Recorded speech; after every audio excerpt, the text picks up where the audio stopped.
The Tale of Mr. Tod, Part 2. My Uncle Bouncer has displayed a lamentable want of discretion for his years, said Peter reflectively. But there are two hopeful circumstances. Your family is alive and kicking, and Tommy Brock has had refreshment. He will probably go to sleep and keep them for breakfast. Which way? Cousin Benjamin, compose yourself. I know very well which way. Because Mr. Tod was at home in the stick house, he has gone to Mr. Tod's other house at the top of Bullbanks. I partly know because he offered to leave any message at Sister Cottontail's. He said he would be passing. Cottontail had married a black rabbit and gone to live on the hill. Peter hid his dandelions and accompanied the afflicted parent, who was all of a twitter. They crossed several fields and began to climb the hill. The tracks of Tommy Brock were plainly to be seen. He seemed to have put down the sack every dozen yards to rest. He must be very puffed. We are close behind him by the scent. What a nasty person, said Peter. The sunshine was still warm and slanting on the hill pastures. Halfway up, Cottontail was sitting in her doorway with 4 or 5 half-grown little rabbits playing about her, one black and the others brown. Cottontail had seen Tommy Brock passing in the distance. Asked whether her husband was at home, she replied that Tommy Brock had rested twice while she watched him. He had nodded and pointed to the sack and seemed doubled up with laughing. Come away, Peter. He will be cooking them. Come quicker, said Benjamin Bunny. They climbed up and up. He was at home. I saw his black eyes peeping out of the hole. They live too near the rocks to quarrel with their neighbors. Come on, Cousin Benjamin. When they came near the wood at the top of Bullbanks, they went cautiously. The trees grew amongst heaped up rocks, and there beneath a crag, Mr. Tod had made one of his homes. It was at the top of a steep bank. The rocks and bushes overhung it.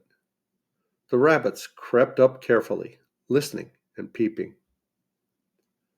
This house was something between a cave, a prison, and a tumble-down pigsty. There was a strong door which was shut and locked.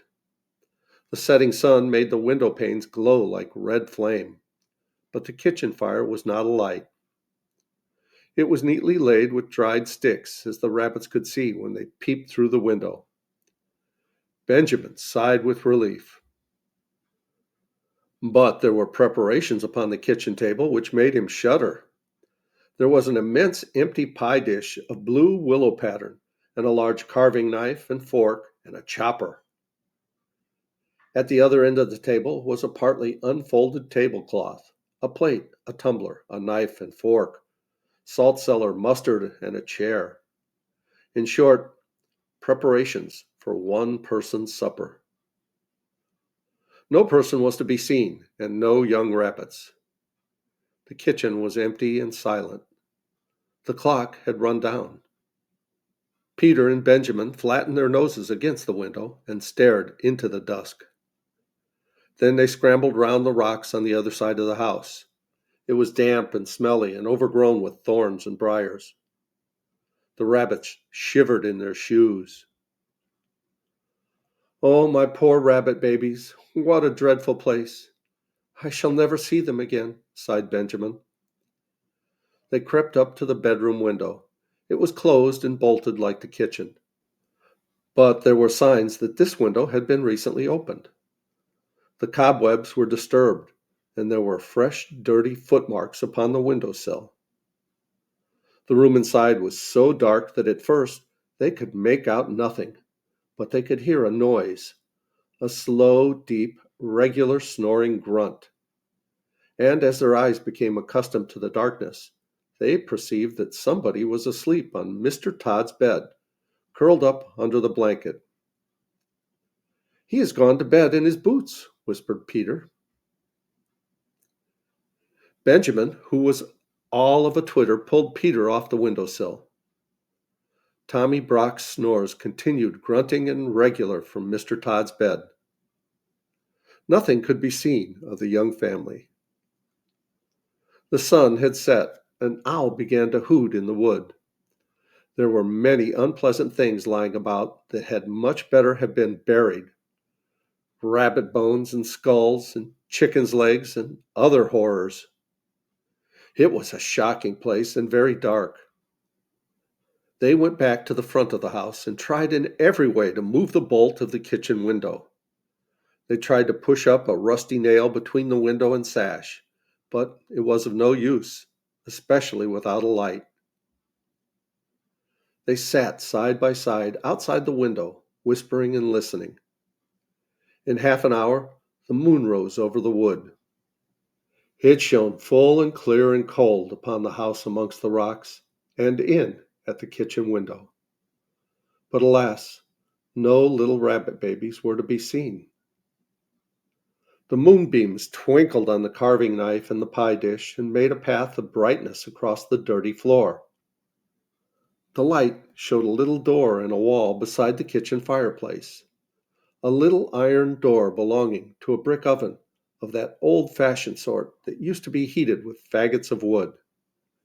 And presently, at the same moment, Peter and Benjamin noticed that whenever they shook the window, the little door opposite shook in answer.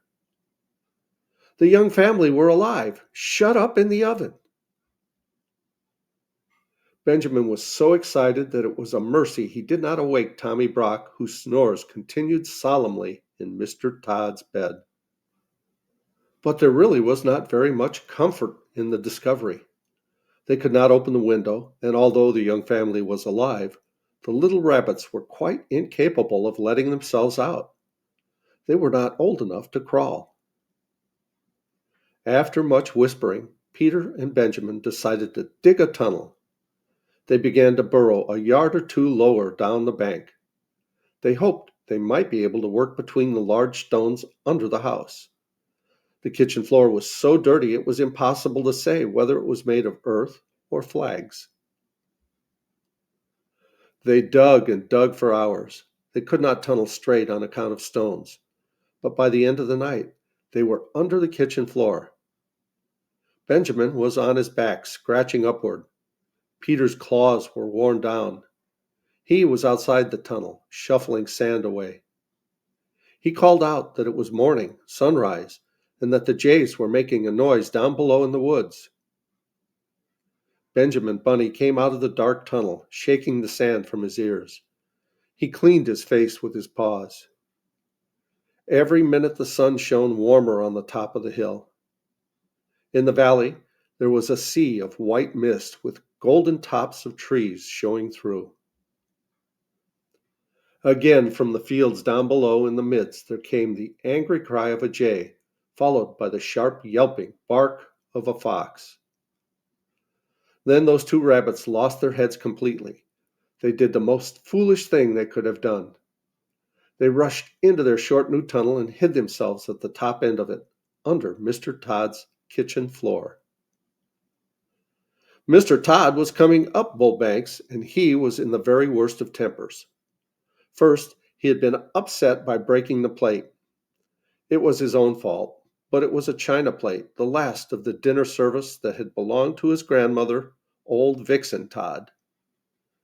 Then the midges had been very bad, and he had failed to catch a hen pheasant on her nest, and it had contained only 5 eggs, 2 of them addled. Mr. Tod had had an unsatisfactory night. As usual, when out of humor, he determined to move house. First he tried the pollard willow, but it was damp, and the otters had left a dead fish near it.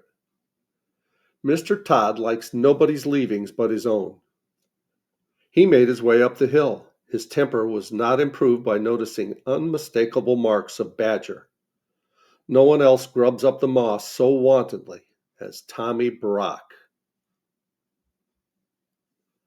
Mr. Tod slapped his stick upon the earth and fumed. He guessed where Tommy Brock had gone to. He was further annoyed by the jaybird which followed him persistently. It flew from tree to tree and scolded, warning every rabbit within hearing that either a cat or a fox was coming up the plantation. Once, when it flew screaming over his head, Mr. Tod snapped at it and barked. He approached his house very carefully with a large rusty key. He sniffed and his whiskers bristled. The house was locked up, but Mr. Tod had his doubts whether it was empty. He turned the rusty key in the lock. The rabbits below could hear it. Mr. Tod opened the door cautiously and went in. And we're going to pause here and we'll continue this story in the next video. Please like and subscribe. I love you guys. As Tigger says, ta-ta for now.